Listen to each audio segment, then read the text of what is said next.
মনে করো টাকা দেয় কি করবে এটা কিনে নিয়ে হাতে দেই মানে এই দেশে আসেনি আইতে পারে হ্যাঁ বাংলাদেশের নাই তুই কেমন তা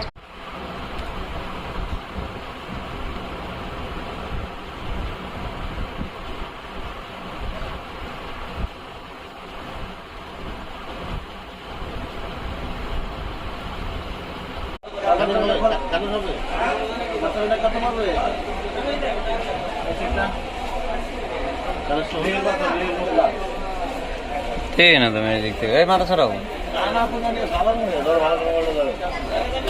রেল পাল দিয়ে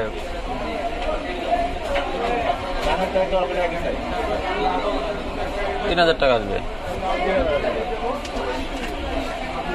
রিয়েল কার্ড দেওয়ার দরকার নেই এটা রিয়েল কার্ড অনলাইনে তাহলে এটা কিভাবে আপনার এত কমে বিক্রি করে